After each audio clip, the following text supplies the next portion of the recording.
날마다 우리와 동행하시는 하나님의 놀라운 은혜와 사랑이 여러분들의 삶과 가정 가운데 충만하게 임하기를 간절히 축복합니다. 여러분, 베트남 전쟁에 참여했던 미군의 20%는 현지에서 마약에 빠졌다고 합니다.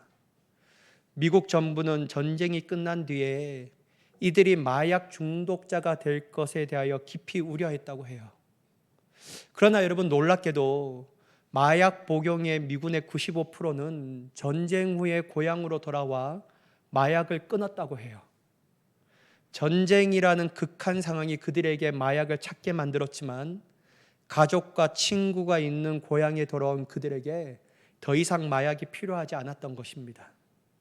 세계적인 무료 공연 강연 TED에서 영국의 저널리스트 요한 할이라는 분이 중독에 대해서 이렇게 말합니다. 중독의 반대어는 맑은 정신이 아니라 관계다. 소외로 인하여 중독으로 빠지게 되지만 관계는 오히려 중독으로부터 멀어지게 만든다. 그리고 또 이 말을 했다고 해요. 우리 주변의 중독자들을 구하기 위해서는 그들과 더 밀접하게 교류하고 싶다고 말하고 어떤 상태에 있든지 사랑한다라고 말해주는 것이 가장 중요하다라고 강조했다고 합니다. 다시 말해서 여러분, 사랑으로 비롯된 관계는 우리를 잘못된 중독에 얽매이지 않고 행복하게 살아가도록 한다라고 해요. 그래서 사랑에는 능력이 있다라고 말합니다. 제가 설교를 준비하면서 이 기사를 볼 때 진짜 사랑이 중요하구나, 새삼스럽게 또 한번 느껴집니다. 여러분, 사랑에는 놀라운 능력이 있습니다. 그러나 여러분, 사랑은 어떤 것도 포함하냐면요, 믿음과 신뢰를 바탕으로 사랑할 수 있다는 거예요. 이 사랑은 상대방을 기쁘게 하는 데 집중하게 만들고 그 사랑이 온전히 있는 사람은요, 그의 삶을 놀랍게 변화시키는 능력을 경험하게 된다라고 합니다. 특별히 저는 오늘 이 설교를 준비하면서 더욱더 그게 확신이 되는 거예요. 여러분, 오늘 설교의 제목을 보면 믿으면 사랑하고 사랑하면 순종한답니다 라는 제목을 가지고 말씀을 나누려고 합니다. 제가 1부 때도 한번 해보자 라고 말했는데 제가 막 시키는 거 잘 안 합니다, 그죠 여러분? 근데 한번 해봅시다. 제가 믿으면 사랑하고 사랑하면 순종합니다. 알겠죠? 네, 같이 믿으면 이러면 안 돼요. 네, 눈치 있게 탁탁 팍팍 빠릿빠릿하게 막 들어와야 됩니다. 자, 한번 해볼게요. 믿으면 사랑하면, 네, 여러분, 이 구절이, 이 말씀이요, 여러분들의 내리와 여러분의 마음에 박혀지기를 간절히 축복합니다. 여러분, 왜 그러냐면 오늘 말씀을 보면 그렇게 되는 거예요. 여러분, 본문 1절의 말씀 한번 보겠습니다. 예수께서 그리스도의 심을 믿는 자마다 하나님께로부터 난 자니 또한 낳으신 이를 사랑하는 자마다 그에게서 난 자를 사랑하느니라. 여러분, 사도 요한은요 5장 1절이 이렇게 시작해요. 예수께서 그리스도이심을 믿는 자마다 라고 말해요. 여러분, 우리의 신앙의 시작은요, 자신의 죄를 인식하며 회개를 통하여 하나님께서 약속하신 생명의 복음을 믿는 것입니다. 이게 신앙의 시작이에요. 그 복음의 핵심은요, 바로 하나님께서 약속하신 그리스도가 바로 예수님이라는 거예요. 복음은 한마디로 예수가 그리스도라는 거예요. 우리는 이 복음을 믿는 믿음을 통하여 놀라운 변화를 경험하게 됩니다. 어떤 변화요? 거듭남의 변화. 그래서 여러분, 사도 요한도 어떻게 표현하냐면요, 예수께서 그리스도이심을 믿는 자마다 하나님께로부터 어떻게 된다고요? 난 자니라고 말해요. 베드로전서 1장 3절에 보더라도 이렇게 얘기하거든요. 이건 사도 요한만 아니라 사도 바울만 아니라 베드로 사도도 똑같이 얘기해요. 1장 3절에 한번 보실까요? 우리 함께 읽어보도록 하겠습니다. 시작. 우리 주 예수 그리스도의 아버지 하나님을 찬송하리로다. 그의 많으신 긍휼대로 예수 그리스도를 죽은 자 가운데서 부활하게 하심으로 말미암아 우리를 거듭나게 하사 산 소망이 있게 하시며. 여러분, 여기도 동일하게 말하잖아요. 그의 많으신 긍휼대로 예수 그리스도를 죽은 자 가운데서 부활하게 하심. 이게 뭡니까 여러분? 복음이라는 거잖아요. 복음으로 말미암아 우리를 어떻게 했다고요? 거듭나게 했다. 사도 베드로도 똑같이 얘기해요. 사도 요한도 예수께서 그리스도이심을 믿는 자마다 하나님께로 난 자다라고 말하고, 사도 베드로도 우리를 거듭나게 한다. 뭐가요? 복음이 말이에요. 그래서 여러분, 우리는 놀라운 변화를 누리고 있는 사람이라고 할 수 있습니다. 특별히 사도 베드로는요, 우리를 거듭나게 하면 소망을 가지게 되는 거예요. 그것도 어떤 소망이요? 죽은 소망이 아니라 산 소망. 여러분, 거듭난 사람은요, 이 땅에 썩어지는 소망을 가지고 살아가지 않습니다. 돈 많이 벌고 좋은 집, 좋은 차, 우리 자녀들이 편안하게 성공하는 삶, 이게 소망이 아니에요. 어떤 소망이 되냐면 썩어지지 아니하는 하나님의 나라에 대한 소망, 나에게 영원한 생명을 주실 하나님의 능력에 대한 소망을 가지며 살아가는 거예요. 소망이 바뀌어요. 여러분, 저는 이걸 어떻게 얘기하자면요, 거듭난 사람은 관점이 바뀐다. 관점이 바뀐다.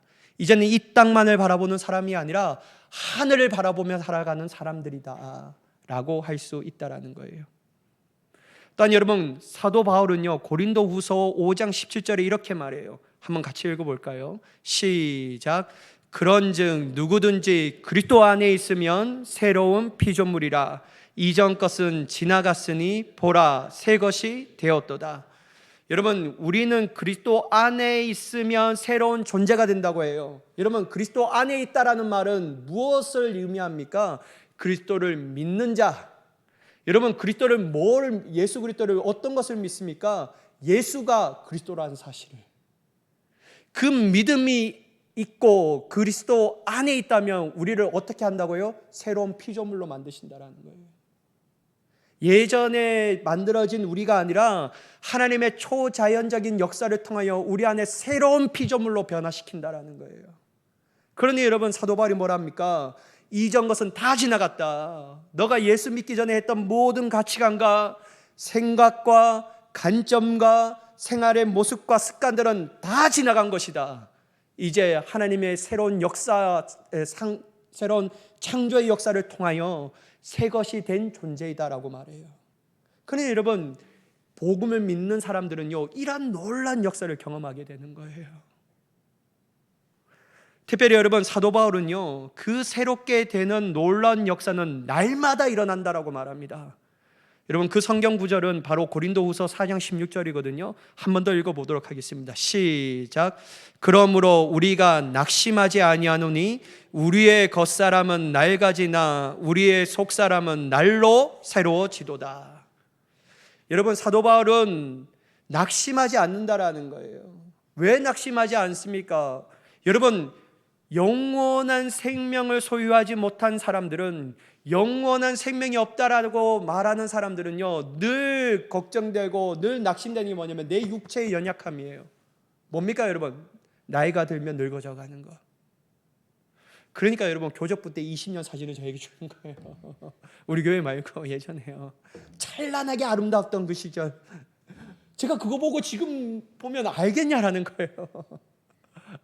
가장 이쁠 때, 처녀의 시절 때, 아름다울 때 다 주는 겁니다. 근데 지금은 왜 안 줍니까? 쭈구랑 방탱이가 이가 안 주는 거예요. 근데 여러분, 이러한 삶을 살아보면요, 늘 마음이 낙심이 되는 거예요. 아, 내가 이제 죽음이 가까웠구나. 그러니까 여러분, 얼마나 낙심이 됩니까? 근데 사도 바울은요, 낙심하지 않는다고 말해요. 왜냐하면 맞아, 우리의 육체는 날마다 낡아지는 거야. 날마다 죽음으로 향하여 나아가고 있지만 우리의 영은 어떻게 된다고요? 새로워지는 거예요. 그것도 어떻게 해요? 날마다 말이에요. 무엇으로 말미암아? 복음으로 말미암아. 그러니까 여러분, 기쁘고죠. 사랑하는 여러분, 이처럼 믿음은요, 신앙의 문을 여는 것과 같다라고 할 수 있습니다. 신앙의 문을 열어야 합니다. 사랑하는 여러분, 여러분들이 예수 그리스도를 믿는다라는 것은 형이상학적으로 믿는 게 아니에요. 어떤 논리와 철학적 가르침을 믿는 게 아니에요. 진짜 하나님의 역사를 통하여 거듭난 자로서 세워지는 겁니다. 거듭난 자로서 생각의 변화, 가치관의 변화, 생활의 모습의 변화, 나의 지혜의 변화, 나의 언어의 변화, 나의 행동의 변화. 여러분, 여전히 이 중생을 경험하지 못한다면요, 우리는 예수 그리스도를 믿고 있는가? 정말 심각하게 여러분 자신의 삶을 고민해 봐야 한다라는 거예요. 저는 여러분의 삶이 믿음을 통하여 신앙의 문을 활짝 열고 구원을 향하여 달려갈 수 있는 복된 신앙인이 되기를 예수님의 이름으로 간절히 축복합니다. 여러분, 여기에 더해서 사도 요한은요, 예수님을 그리스도라고 믿는 사람들, 즉 하나님으로부터 난 자들은 낳으신 이를 사랑한다라고 얘기해요. 사랑하는 여러분, 남자와 여자가 만날 때 바로 막 사랑의 감정이 솟구치는 것은 아닐 겁니다. 물론 여러분, 남자는 그럴 수 있어요. 예쁘면 말이에요. 예뻐? 남자가 소개팅 받을 때 내가 뭐 오후 5시에 12월 며칠 날 소개받으면 돼. 그래? 이뻐? 그쪽에 커피점에 가면 돼. 그래서 이쁘냐고. 여러분, 남자는요, 이쁜 여자를 보면 자신 안에서 막 사랑이 솟구친다고 말합니다. 그러나 여러분, 어떻게 보면요, 그거는 사랑이 아니라 인간적인 육체적인 욕구라고 할 수 있다는 거예요. 근데 여자들은요, 한 번 보고 사랑에 빠진다, 이거는 있을 수 없을 것 같아요. 대부분의 여자들은요, 여자들은 한 번 보고 이 사람과 사귈 건가 말 건가를 결정하지 않습니다. 여자들은 몇 번 만나죠? 말해보세요. 여러분, 남편 만날 때 몇 번 한눈에 반했다 얘기해보세요, 여러분. 여러분, 적어도 여성분들은요, 10번 정도 만나야 될걸요. 그래야 마음문이 열려지지 않을까라는 생각을 합니다. 왜 그러냐면요, 여성분들은 신뢰와 믿음이 있으면 사랑의 감정이 나온다라는 거예요. 신뢰가 바탕되지 않고 믿음을 줄 수 없는 사람이라면요, 절대로 사랑하지 못합니다. 그래서 여러분, 사랑은 반드시 믿음과 신뢰가 있어야지만 나올 수 있다라고 할 수 있다라는 거예요. 여러분, 특히 부부관계가 그렇지 않습니까? 서로가 서로에게 신뢰가 깨어지면 사랑하는 것은 무척이나 힘듭니다. 목사님, 뭐 나이 60에 사랑으로 삽니까? 전우애로 삽니다. 막 이렇게 얘기하시는 분도 있어요. 여러분, 전우애도요, 어떻게 보면 얕은 사랑이 있기 때문에 사는 거예요. 아닌가 봐. 아닌가 봐. 전우애다, 전우애. 막 이렇게 얘기하면 안 돼.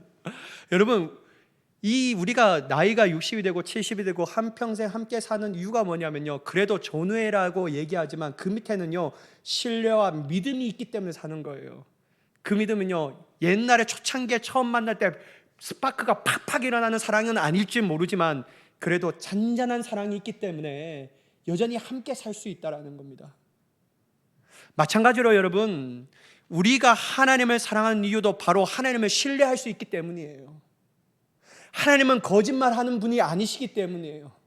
하나님은 믿을 수 있는 대상이기 때문에 우리가 믿을 때 비로소 하나님을 사랑하게 되는 겁니다. 특별히 여러분, 하나님께서 죄 많은 나를 자신의 하나밖에 없는 예수 그리스도를 내어주시기까지 사랑하셨다는 것을 신뢰합니다. 믿을 수 있다는 거예요. 그리고 이 믿음을 가지고 있으면 우리 마음 가운데 하나님을 향한 사랑이 나오고, 그 사랑이 나온다면 어떻게 되냐면 결국 우리의 영혼은 하나님의 사랑으로 충만해지게 된다는 것이죠. 여러분, 사도 바울은 고린도전서 13장 13절에 이렇게 말씀하십니다. 함께 읽어보도록 하겠습니다. 시작. 그런즉 믿음, 소망, 사랑, 이 세 가지는 항상 있을 것인데 그 중에 제일은 사랑이라. 결국 여러분, 믿음, 소망, 사랑, 이 세 가지는 동시에 일어납니다. 근데 여러분, 순차적으로 조금 더 시간차로 보면요, 믿음, 사랑, 소망이 이렇게 나타나요. 근데 여러분, 결국 사도 바울이 우리의 신앙의 지향점은 어디냐면요, 하나님을 향한 지극한 사랑입니다. 내 영혼을 채우고 남는, 그리고 이 넘치는 사랑으로 내 이웃의 형제와 자매를 사랑하는 것이에요. 결국 여러분, 우리가 나아가야 할 것은 사랑이라는 거예요. 저와 여러분의 삶의 모습이, 신앙의 모습이 하나님을 충만하게 사랑하는 자의 모습으로 서게 될 줄 믿습니다. 그리고 그 사랑으로 내 이웃의 형제 자매를 사랑할 수 있는 위대한 그리스도인이 되기를 예수님의 이름으로 간절히 축복합니다. 그렇다면 여러분, 우리가 하나님을 사랑한다면 우리의 모습은 어떻게 되는 것일까? 이거 한번 보자라는 거예요. 본문 2절과 3절의 말씀인데요, 이것도 한번 길지만 함께 읽어볼게요. 중요한 말씀이니까 같이 읽겠습니다. 시작. 우리가 하나님을 사랑하고 그의 계명들을 지킬 때에 이로써 우리가 하나님의 자녀를 사랑하는 줄을 아느니라. 하나님을 사랑하는 것은 이것이니 우리가 그의 계명들을 지키는 것이라. 그의 계명들은 무거운 것이 아니로다. 여러분, 사도 요한은 2절과 3절에 무엇을 강조하고 있습니까? 우리가 하나님을 사랑하고 그의 계명을 지킬 때, 그게 2절의 말씀이고요. 3절은 하나님을 사랑한 것은 이것이니 우리가 그의 계명을 어떻게 한다고요? 지키는 것이니라. 한마디로 하나님 사랑하면 하나님 말씀에 순종하게 되는구나, 이걸 얘기하고 있다는 거예요. 여러분, 특별히 하나님을 사랑하는 마음으로 하나님의 말씀 가운데 순종할 때 순종하는 사람의 마음의 형태는 어떻게 되냐면요, 억지로 하지 않습니다. 마지못해서 하는 게 아니에요. 체면 차리려고 순종하는 게 아니에요. 어떻게 순종하면요, 기쁘고 즐겁고 자원하는 마음으로 순종하게 됩니다. 그게 어디에 있습니까, 목사님? 3절 후반부 다시 한번 볼까요? 요한 보세요. 우리가 그의 계명을 지키는 것이라 라고 말하잖아요. 그러면서 사도 요한이 뭐라고 얘기합니까? 그의 계명들은 뭐 어떤 것이라고요? 무거운 것이 아니다라고 말해요. 무거운 것이면 버거운 거예요, 여러분. 무거운 거면 하기가 어렵다라는 겁니다.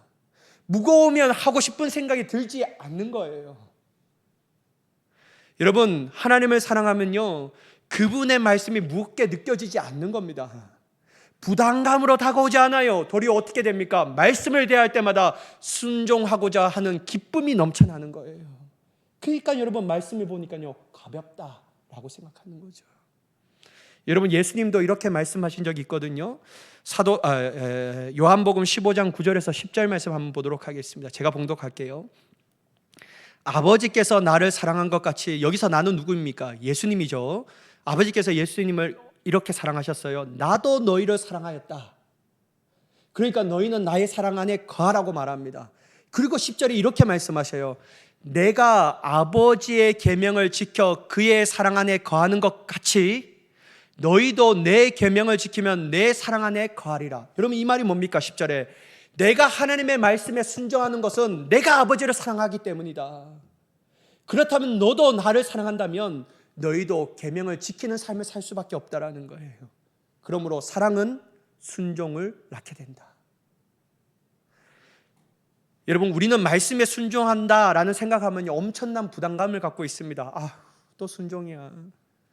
그냥 나이스하게 교회 다니면서 주일만 오고 그냥 신앙생활은 교회 안에 있을 때만 하고 밖에서는 세상과 적당히 타협하며 이게 지혜로운 자의 모습이지, 이렇게 생각할 때가 있습니다. 순종하면 막 노이로즈를 가지고 있는 분들도 있다라는 거예요. 그렇다면 여러분, 제가 물어보겠습니다. 예수님께서 우리에게 말씀에 순종하라고 말씀하시는 이유가 여러분, 우리를 부담감을 주시기 위해서 그렇게 하신 겁니까? 너 한번 부담감을 가져봐라. 너 한번 불편한 마음을 가져봐. 이거 여러분 주시기 위해서 우리에게 그렇게 하신 겁니까? 그러면 여러분, 고약한 예수님이시죠. 그러면 어떻게 여러분 우리의 마음에 불편함과 부담감을 주시기 위해서 이렇게 하라고 하십니까? 그런데 여러분, 예수님은요, 이렇게 말씀하신 이유가 우리에게 부담감, 불편한 마음을 주기 위해서가 아니라고 얘기해요. 예수님은요, 우리에게 기쁨을 주시기 위해서 순종하라는 겁니다. 여러분, 이 말씀이요, 요한복음 15장 11절에 있거든요. 한번 같이 읽어보겠습니다. 시작. 내가 이것을 너희에게 이름은 내 기쁨이 너희 안에 있어 너희의 기쁨을 충만하게 하려 함이라. 여러분 봐봐요. 내가 이것을 너희에게 이름은, 이거는 어떤 말씀을 받습니까? 바로 9절 10절의 말씀을 받잖아요. 사랑하면 순종한다. 이거 순종하는 삶을 살아가는 것이 중요한 이유가, 이러한 삶을 살 때 내 기쁨, 이건요 세상의 기쁨이 아니에요. 누구의 기쁨입니까? 예수님 안에 있는 이 기쁨을 누구에게 주시겠다라고요? 너희에게. 그리고 여러분, 이 기쁨이 너희에게 들어가면 순종하는 사람들의 마음은 어떻게 된다고요? 기쁨이 차고 넘친다라는 거예요. 우리의 진정한 기쁨, 그것은 믿고 사랑하여 순종할 때 이루어지는 거구나. 여러분, 주님은요, 순종하라고 말할 때 불편함과 부담감을 주시기 위해서가 아닙니다. 주님은 순종하라고 말할 때 기쁨을 주시고자 하는 거예요. 하늘의 충만한 기쁨, 그것도 다른 사람이 주는 기쁨이 아니라 예수님 안에 있는 놀라운 기쁨을 맛보게 하기 위해서. 그래서 여러분, 주님은 우리 보고 순종하라고 하시는 줄 믿습니다. 사랑하는 여러분, 믿으면 사랑합니다. 사랑하면 순종합니다.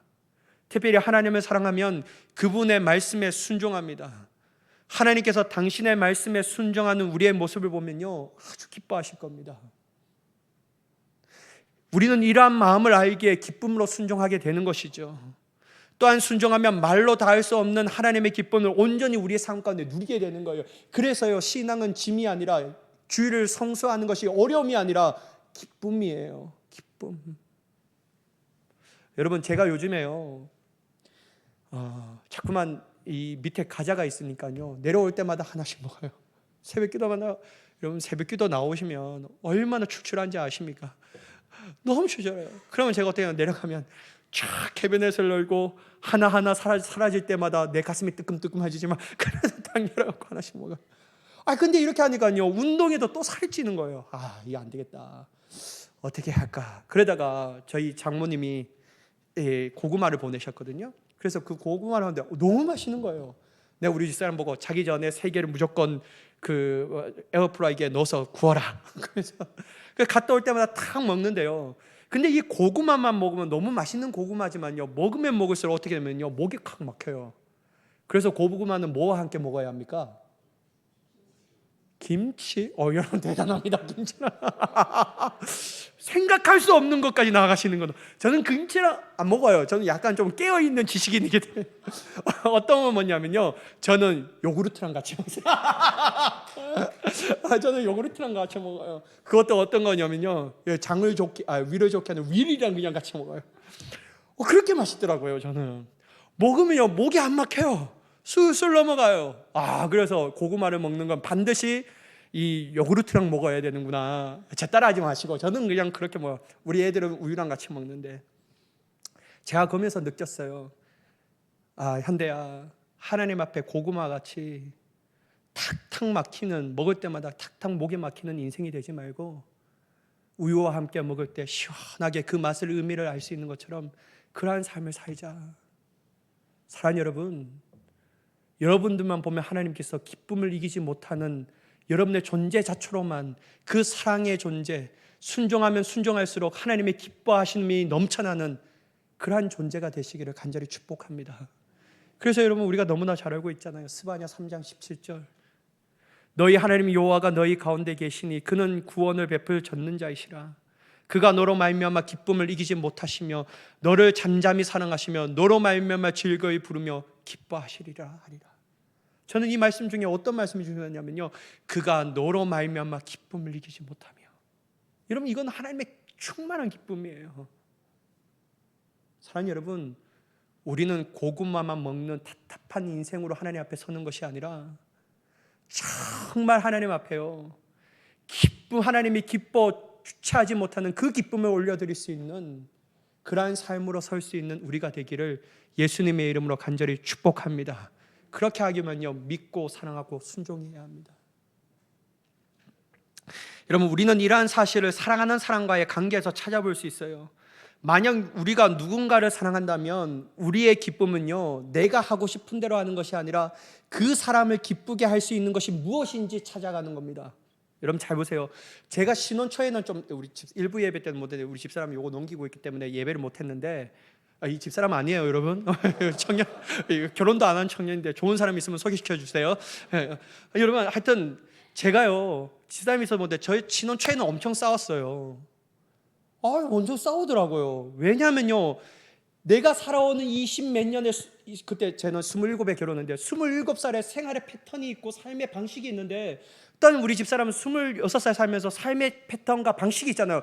이게 막 하나가 되니까요, 와, 이해가 안 되는 거예요. 저는 막 이렇게 그대로 있는 자리에 그대로 둬야 되는데, 우리 집사람은 그러고, 우리 집사람은 뭘 하면 바로 이게 빨래통에 넣어야 되는데 저는 그 앞에 딱 가지런히 벗어놓고. 그래, 이게 그래서 치약을 밑에서 짜라 중간에서 짜라부터 시작해갖고 근데 여러분 제가요 막 싸우면서 느꼈던 게 뭐냐면요, 어떤 게 느꼈냐면요, 이렇게 하면 내가 사랑해서 좋아했고 정말 결혼하고 싶어서 이 사람을 기쁘게 하기 위해서 결혼했는데 내가 슬픔과 아픔만 주는 것 같다. 그러면서 느꼈던 게 뭐냐면요, 사랑하면 이 사람이 무엇을 원하는지 좀 찾아서 해야 되겠다. 내가 원하는 거 말고 이 사람이 무엇을 원하는지 내가 찾아봐야 되겠다. 그러니까 그것을 하니까요 이 사람이 기뻐해요. 이거구나.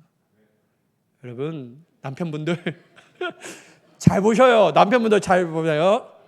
제발 양말 벗고 그대로 냅두지 마요. 아내가 빨래통에 넣으라 그러면 그게 뭐 어렵습니까? 딱 들어갖고 이렇게 보여주면서 나 빨래통 넣어. 그러면서 넣어보세요. 얼마나 기뻐합니까? 저 사람이 이젠 사람 되어가는구나. 이렇게 생각하지 않겠어요? 여러분 자기가 먹는 거 없고 자기가 설거지하면 어떻습니까? 물론 저도 안 할 때도 많겠지만 여러분 서로 기쁨이 되는 것을 찾아 하는 거예요. 왜냐하면 사랑하니까 말이에요. 내가 감사하면서도 그 사람이 기뻐하면 사랑하니까 그 기쁜 것을 찾아 하는 거예요.